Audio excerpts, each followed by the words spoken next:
Sherlock Holmes. The Adventure of the Bruce Partington Plans. By Arthur Conan Doyle.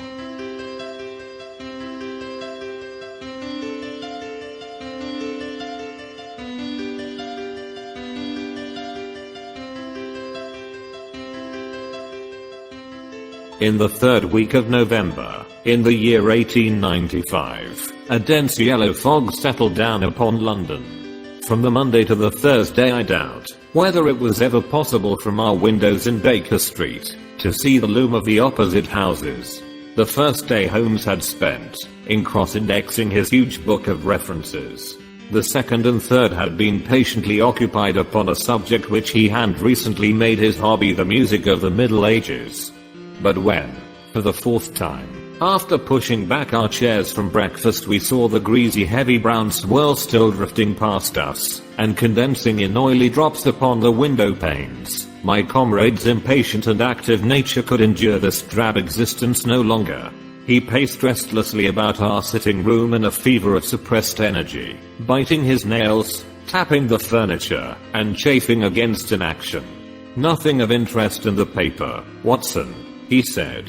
In was aware that by anything of interest, Holmes meant anything of criminal interest. There was the news of a revolution, of a possible war, and of an impending change of government, but these did not come within the horizon of my companion. I could see nothing recorded in the shape of crime which was not commonplace and futile. Holmes groaned and resumed H.S. restless meanderings. "The London criminal is certainly a dull fellow," said he in the querulous voice of the sportsman whose game has failed him. "Look out this window, Watson. See how the figures loom up, are dimly seen, and then blend once more into the cloud bank. The thief or the murderer could roam London on such a day as a tiger does the jungle, unseen until he pounces, and then evident only to his victim. There have," said I, "been numerous petty thefts." Holmes snorted his contempt. "This great and somber stage is set for something more worthy than that," said he. "It is fortunate for this community that I'm not a criminal." "It is, indeed," said I heartily. "Suppose that I were Brooks or Woodhouse, or any of the 50 men who have good reason for taking my life, how long could I survive against my own pursuit? A summons, a bogus appointment, and all would be over. It is well they don't have days of fog in the Latin countries, the countries of assassination. By Jove, here comes something at last, to break our dead monotony." It was the maid with the telegram. Holmes tore it open and burst out laughing. Well, what next?" said he. "Brother Mycroft is coming round." "Why not?" I asked. "Why not? It is as if you met a tramcar coming down a country lane. Mycroft has his rails, and he runs on them. His Pall Mall lodgings, the Diogenes Club, Whitehall, that is his cycle. Once, and only once, he has been here. What upheaval can possibly have derailed him? Does he not explain?" Holmes handed me his brother's telegram. "Must see you over Cadogan West. Coming at once. Mycroft. Cadogan West. I have heard the name. It recalls nothing to my mind. But that Mycroft should break out in this erratic fashion. A planet might as well leave its orbit. By the way, do you know what Mycroft is?" I had some vague recollection of an explanation at the time of the adventure of the Greek interpreter. "You told me that he had some small office under the British government."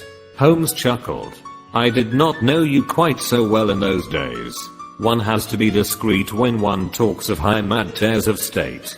You are right in thinking that he under the British government. You would also be right in a sense if you said that occasionally he is the British government. My dear Holmes, I thought I might surprise you. Mycroft draws £450 a year, remains a subordinate, has no ambitions of any kind, will receive neither honour nor title, but remains the most indispensable man in the country. But how? Well, his position is unique. He has made it for himself. There has never been anything like it before, nor will be again. He has the tidiest and most orderly brain, with the greatest capacity for storing facts, of any man living. The same great powers which I have turned to the detection of crime he has used for this particular business. The conclusions of every department are passed to him, and he is the central exchange, the clearinghouse, which makes out the balance. All other men are specialists, but his specialism is omniscience. We will suppose that a minister needs information as to a point which involves the Navy, India, Canada and the bimetallic question. He could get his separate advices from various departments upon each, but only Mycroft can focus them all, and say offhand how each factor would affect the other. They began by using him as a shortcut, a convenience. Now he has made himself an essential. In that great brain of his, everything is pigeonholed, and can be handed out in an instant. Again and again his word has decided the national policy. He lives in it. He thinks of nothing else save when, as an intellectual exercise, he unbends if I call upon him and ask him to advise me on one of my little problems. But Jupiter is descending today. What on earth can it mean? Who is Cadogan West, and what is he to Mycroft? I have it, I cried, and plunged among the litter of papers upon the sofa.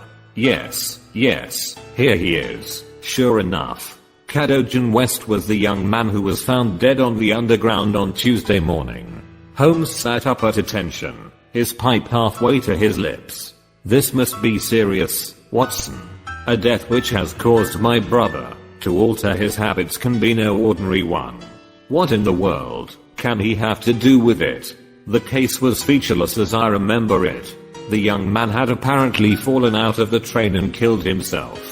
He had not been robbed, and there was no particular reason to suspect violence. Is that not so? There has been an inquest, said I, and a good many fresh facts have come out.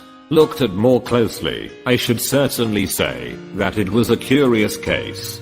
Judging by its effect upon my brother, I should think it must be a most extraordinary one. He snuggled down in his armchair. Now, Watson, let us have the facts. The man's name was Arthur Cadogan West. He was 27 years of age, unmarried, and a clerk at Woolwich Arsenal. Government employ. Behold the link with brother Mycroft. He left Woolwich suddenly on Monday night. Was last seen by his fiancée, Miss Violet Westbury, whom he left abruptly in the fog about 7:30 that evening. There was no quarrel between them, and she can give no motive for his action. The next thing heard of him was when his dead body was discovered by a platelayer named Mason, just outside Aldgate Station on the Underground system in London. When the body was found at 6 on Tuesday morning. It was lying wide of the metals upon the left hand of the track as one goes eastward, at a point close to the station, where the line emerges from the tunnel in which it runs. The head was badly crushed, an injury which might well have been caused by a fall from the train. The body could only have come on the line in that way. Had it been carried down from any neighboring street, it must have passed the station barriers, where a collector is always standing. This point seems absolutely certain. Very good. The case is definite enough. The man, dead or alive, either fell or was precipitated from a train. So much is clear to me. Continue. The trains which traverse the lines of rail beside which the body was found are those which run from west to east, some being purely metropolitan, and some from Wollaston and outlying junctions. It can be stated for certain that this young man, when he met his death, was traveling in this direction at some late hour of the night, but at what point he entered the train it is impossible to state. His ticket, of course, would show that. There was no ticket in his pockets. No ticket. Dear me, Watson, this is really very singular. According to my experience, it is not possible to reach the platform of a metropolitan train without exhibiting one's ticket. Presumably, then, the young man had one. Was it taken from him in order to conceal the station from which he came? It is possible. Or did he drop it in the carriage? That is also possible. But the point is of curious interest. I understand that there was no sign of robbery. Apparently not. There is a list here of his possessions. His purse contained £2.15. He had also a checkbook on the Woolwich branch of the Capital and Counties Bank. Through this his identity was established. There were also 2 dress circle tickets for the Woolwich Theatre, dated for that very evening. Also a small packet of technical papers. Holmes gave an exclamation of satisfaction. There we have it at last, Watson. British Government Woolwich. Arsenal Technical Papers, Brother Mycroft. The chain is complete. But here he comes, if I'm not mistaken, to speak for himself. A moment later the tall and portly form of Mycroft Holmes was ushered into the room. Heavily built and massive, there was a suggestion of uncouth physical inertia in the figure, but above this unwieldy frame there was perched a head so masterful in its brow, so alert in its steel-grey deep-set eyes, so firm in its lips, and so subtle in its play of expression, that after the first glance one forgot the gross body, and remembered only the dominant mind. At his heels came our old friend Lestrade, of Scotland Yard, thin and austere. The gravity of both their faces foretold some weighty quest. The detective shook hands without a word. Mycroft Holmes struggled out of his overcoat, and subsided into an armchair. A most annoying business, Sherlock, said he. I extremely dislike altering my habits, but the powers that be would take no denial. In the present state of science it is most awkward that I should be away from the office. But it is a real crisis. I have never seen the Prime Minister so upset. As to the Admiralty, it is buzzing like an overturned beehive. Have you read up the case? We have just done so. What were the technical papers? Ah, there's the point. Fortunately, it has not come out. The press would be furious if it did. The papers which this wretched youth had in his pocket were the plans of the Bruce Partington submarine. Mycroft Holmes spoke with a solemnity which showed his sense of the importance of the subject. His brother and I sat expectant. Surely you have heard of it? I thought everyone had heard of it. Only as a name. Its importance can hardly be exaggerated. It has been the most jealously guarded of all government secrets. You may take it from me that naval warfare becomes impossible within the radius of a Bruce Partington's operation. 2 years ago a very large sum was smuggled through the estimates, and was expended in acquiring a monopoly of the invention. Every effort has been made to keep the secret. The plans, which are exceedingly intricate, comprising some 30 separate patents, each essential to the working of the whole, are kept in an elaborate safe in a confidential office adjoining the arsenal, with burglar-proof doors and windows. Under no conceivable circumstances were the plans to be taken from the office. If the chief constructor of the Navy desired to consult them, even he was forced to go to the Woolwich office for the purpose. And yet here we find them in the pocket of a dead junior clerk in the heart of London. From an official point of view it's simply awful. But you have recovered them? No, Sherlock, no. That's the pinch. We have not. 10 papers were taken from Woolwich. There were 7 in the pocket of Cadogan West. The 3 most essential are gone, stolen, vanished. You must drop everything, Sherlock. Never mind your usual petty puzzles of the police court. It's a vital international problem that you have to solve. Why did Cadogan West take the papers? Where are the missing ones? How did he die? How came his body where it was found? How can the evil be set right?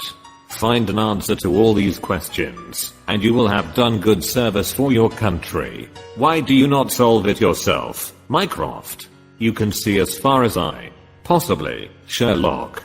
But it is a question of getting details. Give me your details, and from an armchair I will return you an excellent expert opinion. But to run here and run there, to cross-question railway guards, and lie on my face with a lens to my eye, it is not my métier. No, you are the one man who can clear the matter up. If you have a fancy to see your name in the next honors list. My friend smiled, and shook his head. I play the game for the game's own sake, said he. But the problem certainly presents some points of interest, and I shall be very pleased to look into it.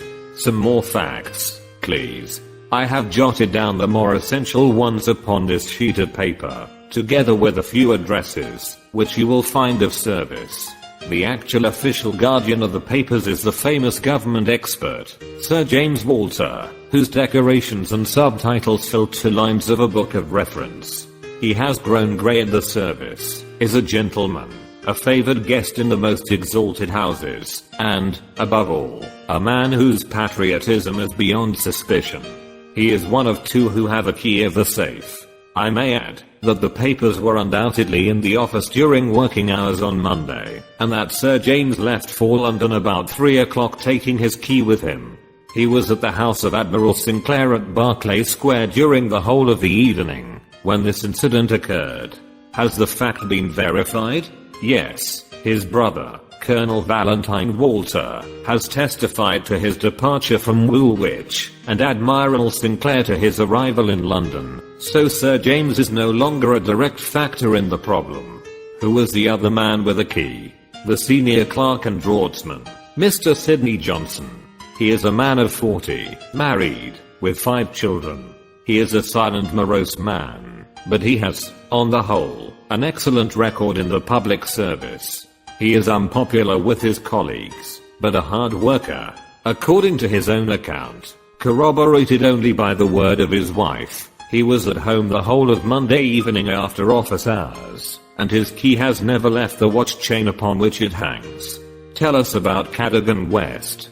He has been 10 years in the service, and has done good work. He has the reputation of being hot-headed and imperious, but a straight, honest man. We have nothing against him. He was next Sidney Johnson in the office. His duties brought him into daily, personal contact with the plans. No one else had the handling of them. Who locked up the plans that night? Mr. Sidney Johnson, the senior clerk. Well, it is surely perfectly clear who took them away. They are actually found upon the person of this junior clerk, Cadogan West. That seems final, does it not? It does, Sherlock, and yet it leaves so much unexplained. In the first place, why did he take them? I presume they were of value? He could have got several thousands for them very easily. Can you suggest any possible motive for taking the papers to London, except to sell them? No, I cannot. Then we must take that as our working hypothesis. Young West took the papers. Now this could only be done by having a false key. Several false keys. He had to open the building and the room. He had, then, several false keys. He took the papers to London to sell the secret, intending, no doubt, to have the plans themselves back in the safe next morning, before they were missed. While in London on this treasonable mission he met his end. How? We will suppose that he was travelling back to Woolwich when he was killed and thrown out of the compartment. Aldgate, where the body was found, is considerably past the station London Bridge, which would be his route to Woolwich. Many circumstances could be imagined under which he would pass London Bridge. There was someone in the carriage, for example, with whom he was having an absorbing interview. This interview led to a violent scene in which he lost his life. Possibly he tried to leave the carriage, fell out on the line, and so met his end. The other closed the door. There was a thick fog, and nothing could be seen. No better explanation can be given with our present knowledge, and yet consider, Sherlock, how much you leave unto shade. We will suppose for argument's sake, that young Cadogan West had determined to convey these papers to London. He would naturally have made an appointment with a foreign agent, and kept his evening clear. Instead of that he took 2 tickets for the theatre, escorted his fiancée halfway there, and then suddenly disappeared. A blind, said Lestrade, who had sat listening with some impatience to the conversation. A very singular one. That is objection number 1. Objection number 2, we will suppose that he reaches London, and sees the foreign agent. He must bring back the papers before morning or the loss will be discovered. He took away 10. Only 7 were in his pocket. What had become of the other 3? He certainly would not leave them of his own free will. Then, again, where is the price of his treason? One would have expected to find a large sum of money in his pocket. It seems to me perfectly clear, said Lestrade. I have no doubt at all as to what occurred. He took the papers to sell them. He saw the agent. They could not agree as to price. He started home again, but the agent went with him. In the train the agent murdered him, took the more essential papers, and threw his body from the carriage. That would account for everything, would it not? Why had he no ticket? The ticket would have shown which station was nearest the agent's house. Therefore he took it from the murdered man's pocket. But, Lestrade. Very good, said Holmes. Your theory holds together. But if this is true, then the case is at an end. On the one hand, the traitor is dead. On the other, the plans of the Bruce Partington submarine are presumably already on the continent. What is there for us to do? To act, Sherlock, to act, cried Mycroft, springing to his feet. All my instincts are against this explanation. Use your powers. Go to the scene of the crime. See the people concerned. Leave no stone unturned. In all your career you have never had so great a chance of serving your country. Well, said Holmes, shrugging his shoulders. Come, Watson. And you, Lestrade, could you favor us with your company for an hour or two? We will begin our investigation by a visit to Aldgate Station. Goodbye, Mycroft. I shall let you have a report before evening, but I warn you in advance that you have little to expect. An hour later Holmes, Lestrade and I stood upon the Underground Railroad at the point where it emerges from the tunnel immediately before Aldgate Station. A courteous red-faced old gentleman represented the railway company. This is where the young man's body lay, said he, indicating a spot about 3 feet from the metals. It could not have fallen from above, for these, as you see, are all blank walls. Therefore, it could only have come from a train, and that train, so far as we can trace it, must have passed about midnight on Monday. Have the carriages been examined for any sign of violence? There are no such signs, and no ticket has been found. No record of a door being found open. None. We have had some fresh evidence this morning, said Lestrade.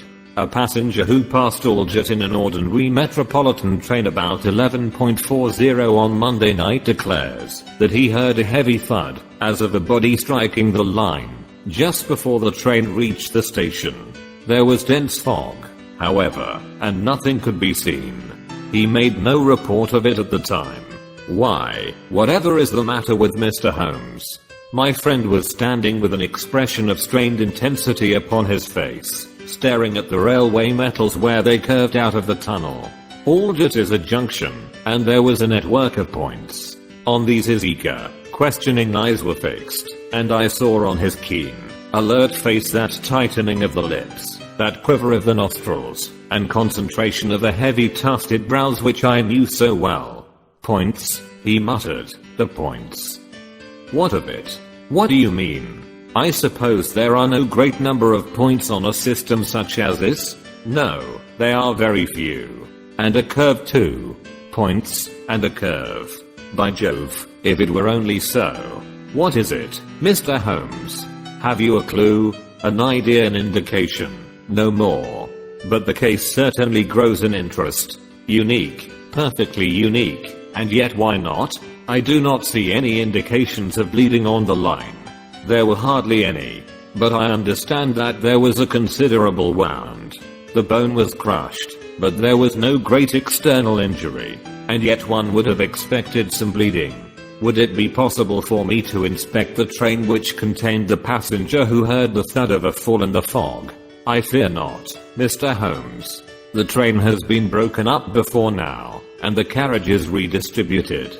I can assure you, Mr. Holmes, said Lestrade, that every carriage has been carefully examined. I saw to it myself.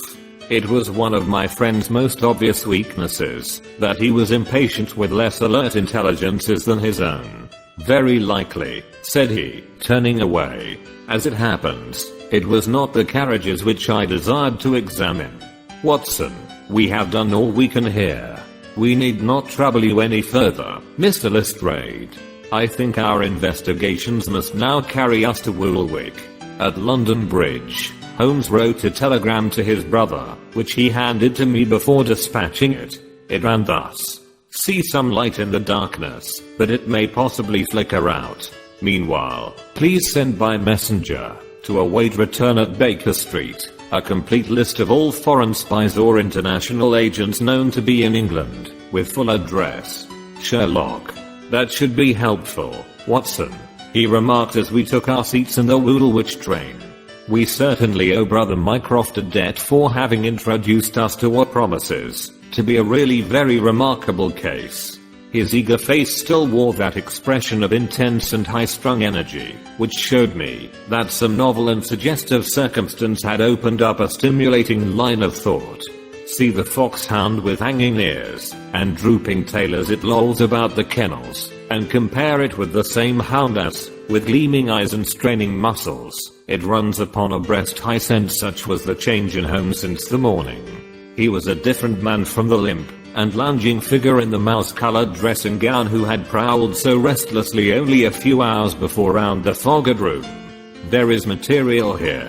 There is scope, said he. I'm dull indeed not to have understood its possibilities. Even now they are dark to me. The end is dark to me also, but I have hold of one idea which may lead us far. The man met his death elsewhere, and his body was on the roof of a carriage. On the roof. Remarkable, is it not? But consider the facts. Is it a coincidence that it is found at the very point where the train pitches and sways as it comes round on the points? Is not that the place where an object upon the roof might be expected to fall off? The points would affect no object inside the train. Either the body fell from the roof, or a very curious coincidence has occurred. But now consider the question of the blood. Of course, there was no bleeding on the line, if the body had bled elsewhere. Each fact is suggestive in itself. Together they have a cumulative force. And the ticket, too. I cried. Exactly. We could not explain the absence of a ticket. This would explain it. Everything fits together. But suppose it were so, we are still as far as ever from unraveling the mystery of his death. Indeed, it becomes not simpler but stranger. Perhaps, said Holmes, thoughtfully, perhaps. He relapsed into a silent reverie, which lasted until the slow train drew up at last in Woolwich station. There he called a cab, and drew Mycroft's paper from his pocket. We have quite a little round of afternoon calls to make, said he. I think that Sir James Walter claims our first attention. The house of the famous official was a fine villa with green lawns stretching down to the Thames. As we reached it the fog was lifting, and a thin watery sunshine was breaking through. A butler answered our ring. Sir James, sir, said he with solemn face. Sir James died this morning. Good heavens, cried Holmes in amazement. How did he die? Perhaps you would care to step in, sir, and see his brother, Colonel Valentine? Yes, we had best do so. We were ushered into a dim-lit drawing room, where an instant later we were joined by a very tall, handsome light-haired man of 50, the younger brother of the dead scientist. His wild eyes, stained cheeks, and unkempt hair all spoke of the sudden blow which had fallen upon the household. He was hardly articulate as he spoke of it. It was this horrible scandal, said he. My brother, Sir James, was a man of very sensitive honor, and he could not survive such an affair. It broke his heart. He was always so proud of the efficiency of his department, and this was a crushing blow. We had hoped that he might have given us some indications which would have helped us to clear the matter up. I assure you that it was all a mystery to him as it is to you, and to all of us. He had already put all his knowledge at the disposal of the police. Naturally he had no doubt that Cadogan West was guilty, but all the rest was inconceivable. You cannot throw any new light upon the affair. I know nothing myself save what I have read or heard. I have no desire to be discourteous, but you can understand, Mr. Holmes, that we are much disturbed at present, and I must ask you to hasten this interview to an end. This is indeed an unexpected development, said my friend, when we had regained the cab. I wonder if the death was natural, or whether the poor old fellow killed himself. If the latter, may it be taken as some sign of self-reproach for duty neglected. We must leave that question to the future. Now we shall turn to the Cadogan Wests. A small but well-kept house in the outskirts of the town sheltered the bereaved mother. The old lady was too dazed with grief to be of any use to us, but at her side was a white-faced young lady who introduced herself as Miss Violet Westbury, the fiancée of the dead man, and the last to see him upon that fatal night. I cannot explain it, Mr. Holmes, she said. I have not shut an eye since the tragedy, thinking, night and day, what the true meaning of it can be. Arthur was the most single-minded, chivalrous, patriotic man upon earth. He would have cut his right hand off before he would sell a state secret confided to his keeping. It is absurd, impossible, preposterous to anyone who knew him. But the facts, Miss Westbury, yes, I admit I cannot explain them. Was he in any want of money? No, his needs were very simple and his salary ample. He had saved a few hundreds, and we were to marry at the new year. No signs of any mental excitement. Come, Miss Westbury, be absolutely frank with us. The quick eye of my companion had noted some change in her manner. She colored and hesitated. Yes, she said at last, I had a feeling that there was something on his mind. For long? Only for the last week or so. He was thoughtful and worried. Once I pressed him about it. He admitted that there was something, and that it was concerned with his official life. It is too serious for me to speak about, even to you, said he. I could get nothing more. Holmes looked grave. Go on, Miss Westbury, even if it seems to tell against him. Go on. We cannot say what it may lead to. Indeed, I have nothing more to tell. Once or twice it seemed to me that he was on the point of telling me something. He spoke one evening of the importance of the secret, and I have some recollection that he said that no doubt foreign spies would pay a great deal to have it. My friend's face grew graver still. Anything else? He said that we were slack about such matters, that it would be easy for a traitor to get the plans. Was it only recently that he made such remarks? Yes, quite recently. Now tell us of that last evening. We were to go to the theater. The fog was so thick that a cab was useless. We walked, and our way took us close to the office. Suddenly he darted away into the fog. Without a word, he gave an exclamation. That was all. I waited, but he never returned. Then I walked home. Next morning, after the office opened, they came to inquire. About 12 o'clock we heard the terrible news. Oh, Mr. Holmes, if you could only save his honor. It was so much to him. Holmes shook his head sadly. Come, Watson, said he, our ways lie elsewhere.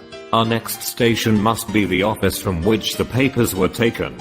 It was black enough before against this young man, but our inquiries make it blacker, he remarked as the cab lumbered off. His coming marriage gives a motive for the crime. He naturally wanted money. The idea was in his head, since he spoke about it. He nearly made the girl an accomplice in the treason, by telling her his plans. It is all very bad. But surely, Holmes' character goes for something. Then, again, why should he leave the girl in the street, and art away to commit a felony? Exactly. There are certainly objections. But it is a formidable case which they have to meet. Mr. Sidney Johnson, the senior clerk, met us at the office, and received us with that respect which my companion's card always commanded. He was a thin, gruff, bespectacled man of middle age, his cheeks haggard, and his hands twitching from the nervous strain to which he had been subjected. It is bad, Mr. Holmes, very bad. Have you heard of the death of the chief? We have just come from his house. The place is disorganized. The chief dead, Cadogan West dead, our papers stolen. And yet, when we closed our door on Monday evening, we were as efficient an office as any in the government service. Good God, it's dreadful to think of. That West, of all men, should have done such a thing.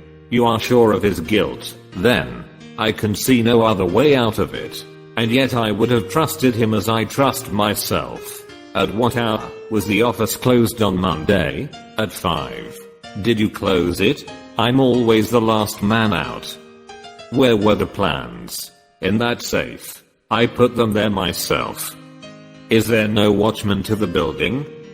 There is, but he has other departments to look after as well. He is an old soldier and a most trustworthy man. He saw nothing that evening. Of course the fog was very thick. Suppose that Cadogan West wished to make his way into the building after hours. He would need 3 keys, would he not, before they could reach the papers? Yes, he would. The key of the outer door, the key of the office, and the key of the safe. Only Sir James Walter, and you had those keys? I had no keys of the doors, only of the safe. Was Sir James a man who was orderly in his habits? Yes, I think he was. I know that so far as those 3 keys are concerned, he kept them on the same ring. I have often seen them there, and that ring went with him to London. He said so. And your key never left your possession? Never. Then West, if he is the culprit, must have had a duplicate. And yet none was found upon his body. One other point, if a clerk in this office desired to sell the plans, would it not be simply to copy the plans for himself than to take the originals, as was actually done? It would take considerable technical knowledge to copy the plans in an effective way. But I suppose either Sir James, or you, or West has that technical knowledge. No doubt we had, but I beg you won't try to drag me into the matter, Mr. Holmes. What is the use of our speculating in this way, when the original plans were actually found on West? Well, it is certainly singular that he should run the risk of taking originals, if he could safely have taken copies, which would have equally served his turn. Singular, no doubt, and yet he did so. Every inquiry in this case reveals something inexplicable. Now there are 3 papers still missing. They are, as I understand, the vital ones. Yes, that is so. Do you mean to say that anyone holding these 3 papers, and without the 7 others, could construct a Bruce Partington submarine? I reported to that effect to the Admiralty, but today I have been over the drawings again, and I'm not so sure of it. The double valves with the automatic self-adjusting slots are drawn in one of the papers which have been returned. Until the foreigners had invented that for themselves, they could not make the boat. Of course they might soon get over the difficulty, but the 3 missing drawings are the most important, undoubtedly. I think, with your permission, I will now take a stroll round the premises. I do not recall any other question which I desired to ask. He examined the lock of the safe, the door of the room, and finally the iron shutters of the window. It was only when we were on the lawn outside that his interest was strongly excited. There was a laurel bush outside the window, and several of the branches bore signs of having been twisted or snapped. He examined them carefully with his lens, and then summed them in vague marks upon the earth beneath. Finally he asked the chief clerk to close the iron shutters, and he pointed out to me that they hardly met in the center, and that it would be possible for anyone outside to see what was going on within the room. The indications are ruined by 3 days' delay. They may mean something or nothing. Well, Watson, I do not think that woodle which can help us further. It is a small crop which we have gathered. Let us see if we can do better in London. Yet we added 1 more sheaf to our harvest before we left Woolwich Station. The clerk in the ticket office was able to say with confidence that he saw Cadogan West, whom he knew well by sight, upon the Monday night, and that he went to London by the 8:15 to London Bridge. He was alone, and took a single third-class ticket. The clerk was struck at the time by his excited and nervous manner.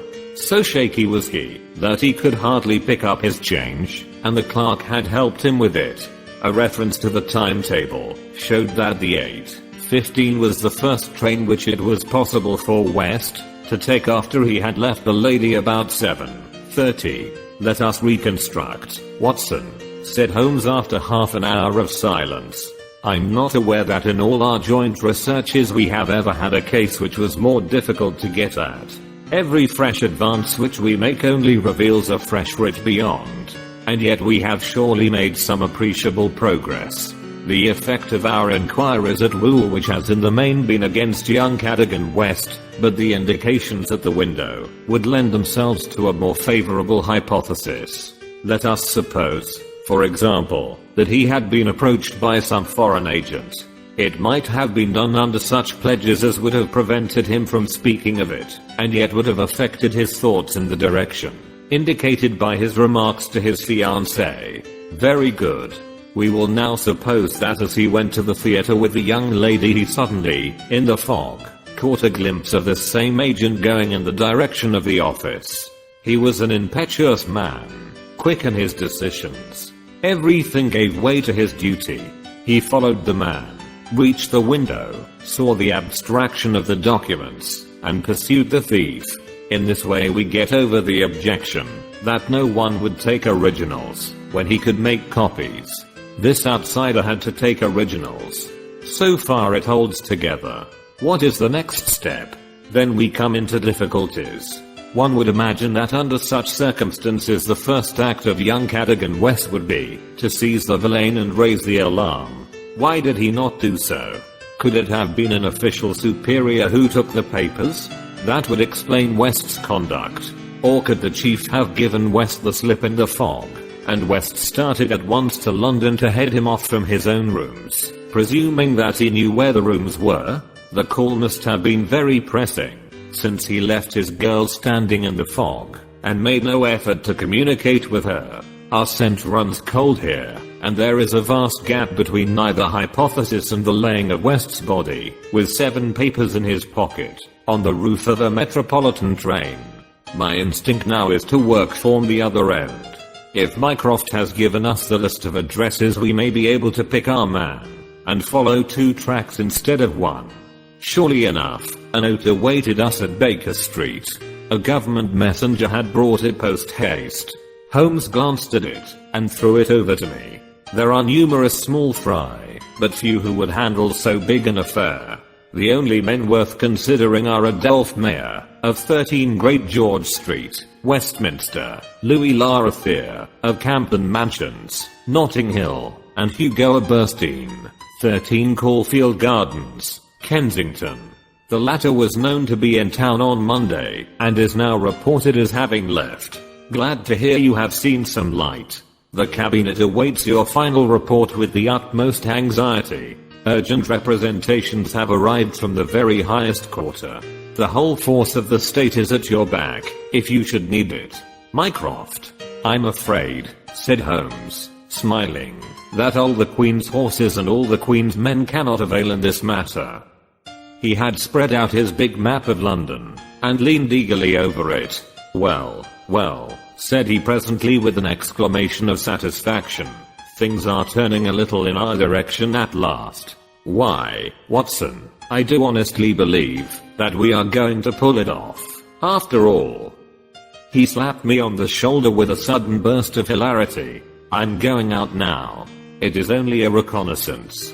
I will do nothing serious without my trusted comrade and biographer at my elbow. Do you stay here, and the odds are that you will see me again in an hour or 2. If time hangs heavy, get foolscap and a pen, and begin your narrative of how we saved the state. I felt some reflection of his elation in my own mind, for I knew well that he would not depart so far from his usual austerity of demeanor, unless there was good cause for exultation. All the long November evening I waited, filled with impatience for his return. At last, shortly after 9 o'clock, there arrived a messenger with a note. I'm dining at Goldin's restaurant, Gloucester Road, Kensington. Please come at once, and join me there. Bring with you a jemmy, a dark lantern, a chisel, and a revolver. S.H. It was a nice equipment for a respectable citizen to carry through the dim fog-draped streets. I stowed them all discreetly away in my overcoat and drove straight to the address given. There sat my friend at a little round table near the door of the garish Italian restaurant. Have you had something to eat? Then join me in a coffee and curacao. Try one of the proprietor's cigars. They are less poisonous than one would expect. Have you the tools? They are here, in my overcoat. Excellent. Let me give you a short sketch of what I have done. with some indication of what we are about to do. Now it must be evident to you, Watson, that this young man's body was placed on the roof of the train. That was clear from the instant that I determined the fact that it was from the roof, and not from a carriage, that he had fallen. Could it not have been dropped from a bridge? I should say it was impossible. If you examine the roofs you will find that they are slightly rounded, and there is no railing round them. Therefore, we can say for certain that young Cadogan West was placed on it. How could he be placed there? That was the question which we had to answer. There is only one possible way. You are aware that the underground runs clear of tunnels at some points in the West End. I had a vague memory that as I have traveled by it, I have occasionally seen windows just above my head. Now, suppose that a train halted under such a window, would there be any difficulty in laying a body upon the roof? It seems most improbable. We must fall back upon the old axiom that when all other contingencies fail, whatever remains, however improbable, must be the truth.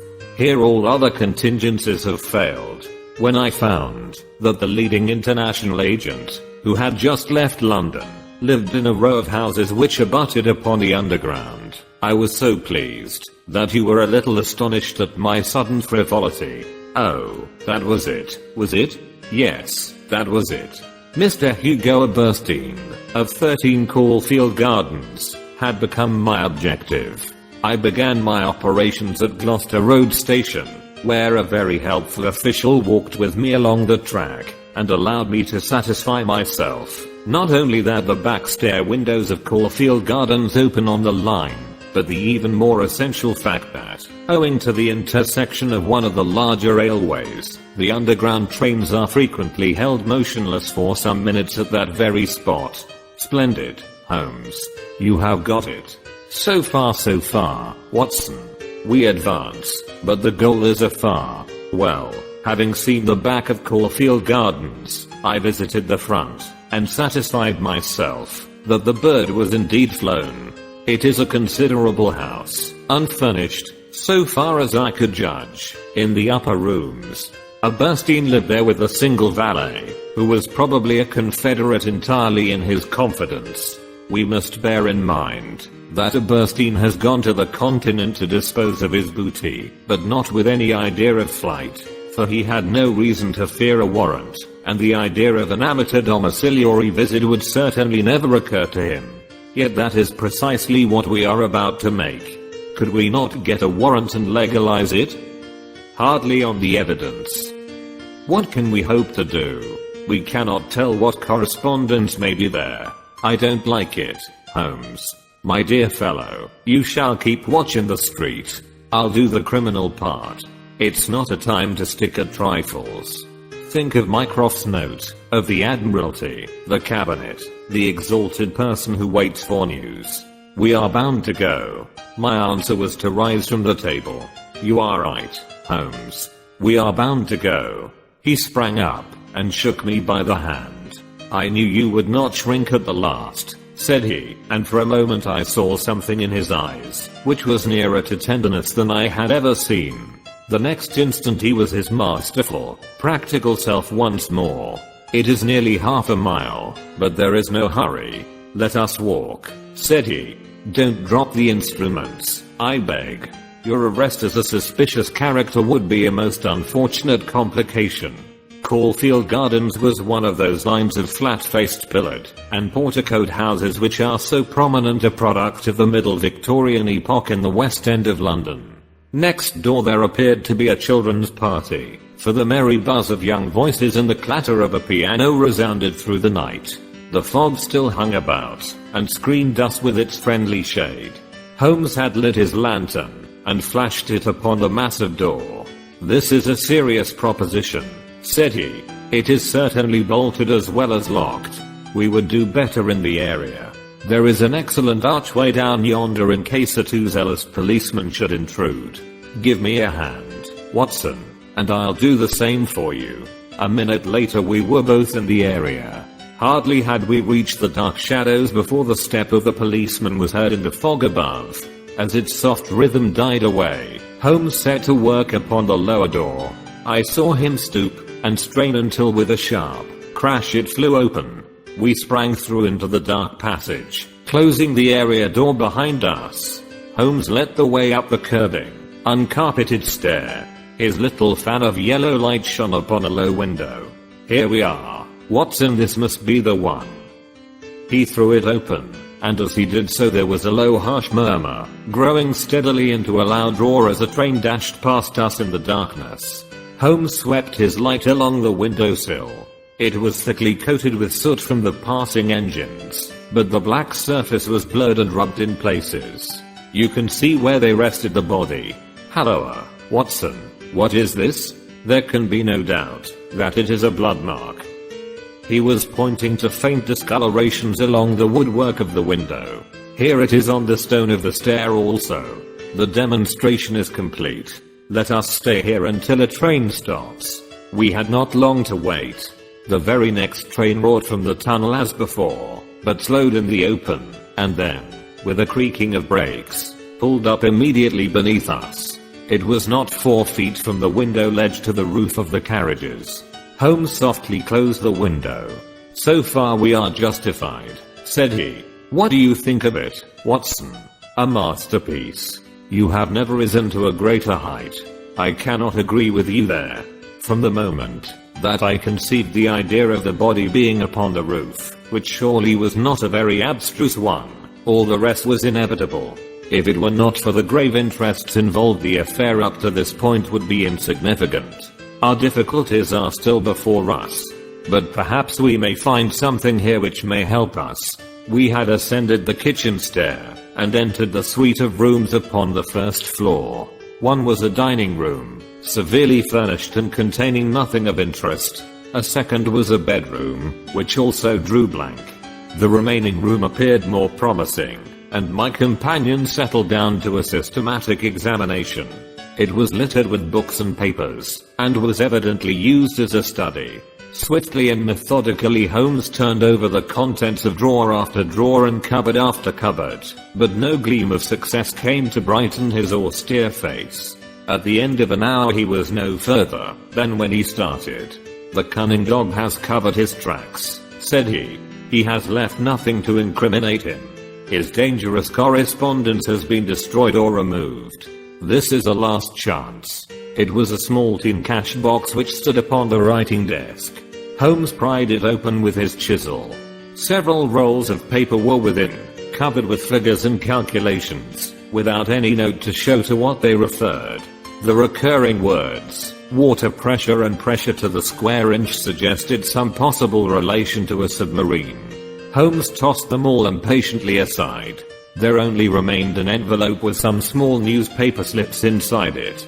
He shook them out on the table, and at once I saw by his eager face that his hopes had been raised. What's this, Watson? What's this? Record of a series of messages in the advertisements of a paper. Daily Telegraph agony column by the print and paper. Right hand top corner of a page. No dates but messages arranged themselves. This must be the first. Hope to hear sooner. Terms agreed to, rightfully to address given on card. Pero. Next comes. Too complex for description. Must have full report. Stuff awaits you when goods delivered. Pero. Then comes. Matter presses. Must withdraw offer unless contract completed. Make appointment by letter. Will confirm by advertisement. Pero. Finally, Monday night after 9. 2 taps. Only ourselves. Do not be so suspicious. Payment in hard cash when goods delivered. Pero. A fairly complete record, Watson. If we could only get at the man at the other end. He sat lost in thought, tapping his fingers on the table. Finally he sprang to his feet. Well, perhaps it won't be so difficult. After all, there is nothing more to be done here, Watson. I think we might drive round to the offices of the Daily Telegraph, and so bring a good day's work to a conclusion. Mycroft Holmes and Lestrade had come round by appointment after breakfast next day, and Sherlock Holmes had recounted to them our proceedings of the day before. The professional shook his head over our confessed burglary. "We can't do these things in the force, Mr. Holmes," said he. "No wonder you get results that are beyond us. But some of these days you'll go too far, and you'll find yourself and your friend in trouble. For England, home and beauty, Watson? Martyrs on the altar of our country. But what do you think of it, Mycroft? Excellent. Sherlock? Admirable. But what use will you make of it?" Holmes picked up the Daily Telegraph which lay upon the table. "Have you seen Pierrot's advertisement today?" "What? Another one?" "Yes, here it is. Tonight. Same hour. Same place. 2 taps. Most vitally important. Your own safety at stake. Pierrot. By George," cried Lestrade. "If he answers that we've got him. That was my idea when I put it in. I think if you could both make it convenient to come with us about 8 o'clock to Caulfield Gardens, we might possibly get a little nearer to a solution." One of the most remarkable characteristics of Sherlock Holmes was his power of throwing his brain out of action and switching all his thoughts onto lighter things whenever he had convinced himself that he could no longer work to advantage. I remember that during the whole of that memorable day he lost himself in a monograph which he had undertaken upon the polyphonic motets of Lattice. For my own part, one had none of this power of detachment, and the day, in consequence, appeared to be interminable. The great national importance of the issue, the suspense in high quarters, the direct nature of the experiment which we were trying all combined to work upon my nerve. It was a relief to me when at last, after a light dinner, we set out upon our expedition. Lestrade and Mycroft met us by appointment at the outside of Gloucester Road Station. The area door of Aberstein's house had been left open the night before, and it was necessary for me, as Mycroft Holmes absolutely and indignantly declined to climb the railings, to pass in and open the hall door. By 9 o'clock we were all seated in the study, waiting patiently for our man. An hour passed and yet another. When 11 struck, the measured beat of the great church clock seemed to sound the dirge of our hopes. Lestrade and Mycroft were fidgeting in their seats, and looking twice a minute at their watches. Holmes sat silent and composed, his eyelids half shut, but every sense on the alert. He raised his head with a sudden jerk. "He is coming," said he. There had been a furtive step past the door. Now it returned. We heard a shuffling sound outside, and then 2 sharp taps with the knocker. Holmes rose, motioning us to remain seated. The gas in the hall was a mere point of light. He opened the outer door, and then as a dark figure slipped past him, he closed and fastened it. "This way," we heard him say, and a moment later our man stood before us. Holmes had followed him closely, and as the man turned with a cry of surprise and alarm, he caught him by the collar and threw him back into the room. Before our prisoner had recovered his balance, the door was shut, and Holmes standing with his back against it. The man glared round him, staggered, and fell senseless upon the floor. With the shock, his broad-brimmed hat flew from his head, his cravat slipped sewn from his lips, and there were the long light beard and the soft handsome delicate features of Colonel Valentine Walter. Holmes gave a whistle of surprise. "You can write me down an ass this time, Watson," said he. "This was not the bird that I was looking for." "Who is he?" asked Mycroft eagerly. "The younger brother of the late Sir James Walter, the head of the submarine department." Yes, I see the fall of the cards. He is coming to... I think that you had best leave his examination to me." We had carried the prostrate body to the sofa. Now our prisoner sat up, looked round him with a horror-stricken face, and passed his hand over his forehead, like one who cannot believe his own senses. "What is this?" he asked. "I came here to visit Mr. Aberstein. Everything is known, Colonel Walter," said Holmes. "How an English gentleman could behave in such a manner is beyond my comprehension. But your whole correspondence and relations with Aberstein are within our knowledge. So also are the circumstances connected with the death of young Cadogan West. Let me advise you to gain at least the small credit for repentance and confession, since there are still some details which we can only learn from your lips. The man groaned and sank his face in his hands. We waited, but he was silent. I can assure you, said Holmes, that every essential is already known. We know that you were pressed for money, that you took an impress of the keys which your brother held, and that you entered into a correspondence with the Burstein, who answered your letters through the advertisement columns of the Daily Telegraph. We are aware that you went down to the office in the fog on Monday night, but that you were seen and followed by young Cadogan West, who had probably some previous reason to suspect you.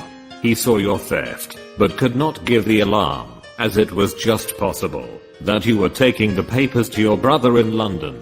Leaving all his private concerns, like the good citizen that he was, he followed you closely in the fog, and kept at your heels, until you reached this very house. There he intervened, and then it was, Colonel Walter, that to treason you added the more terrible crime of murder. I did not. Before God I swear, that I did not, cried our wretched prisoner. Tell us, then, how Cadogan West met his end, before you laid him upon the roof of a railway carriage. I will. I swear to you that I will. I did the rest. I confess it.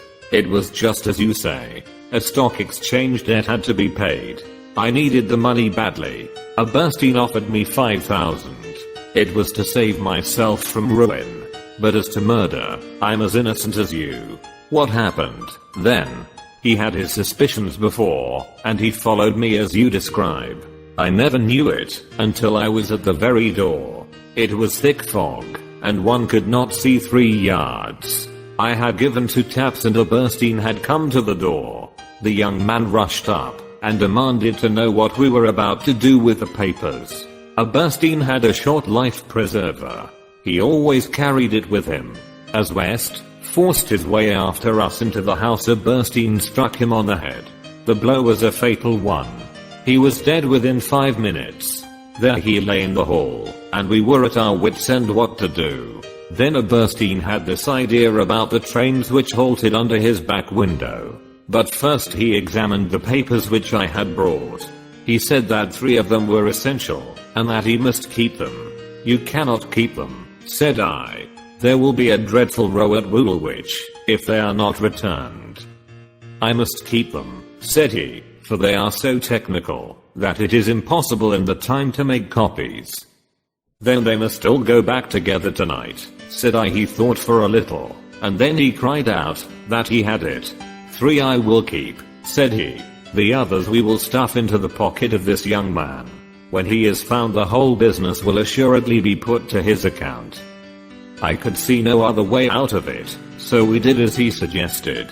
We waited half an hour at the window before a train stopped. It was so thick that nothing could be seen, and we had no difficulty in lowering West's body onto the train.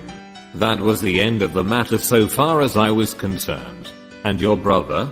He said nothing, but he had caught me once with his keys, and I think that he suspected. I read in his eyes that he suspected. As you know, he never held up his head again. There was silence in the room. It was broken by Mycroft Holmes. Can you not make reparation? It would ease your conscience, and possibly your punishment. What reparation can I make? Where is a Burstein with the papers? I do not know. Did he give you no address? He said that letters to the Hotel du Louvre, Paris, would eventually reach him. Then reparation is still within your power, said Sherlock Holmes. I will do anything I can. I owe this fellow no particular goodwill. He has been my ruin and my downfall. Here are paper and pen. Sit at this desk, and write to my dictation. Direct the envelope to the address given.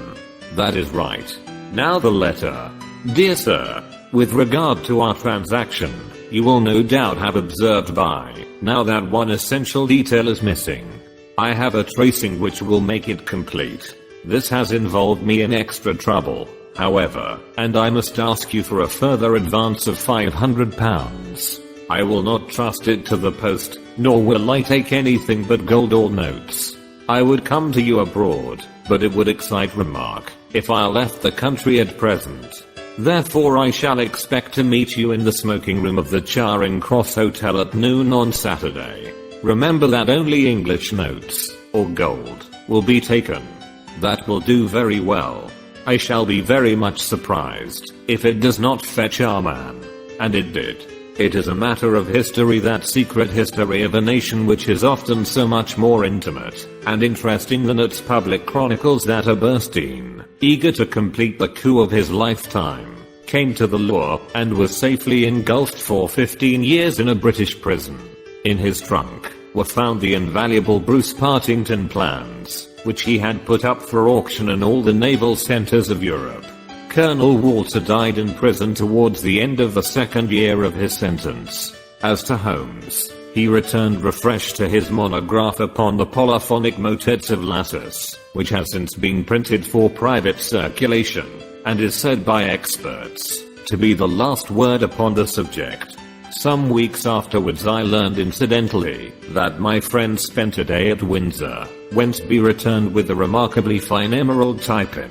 When I asked him if he had bought it, he answered that it was a present from a certain gracious lady in whose interests he had once been fortunate enough to carry out a small commission.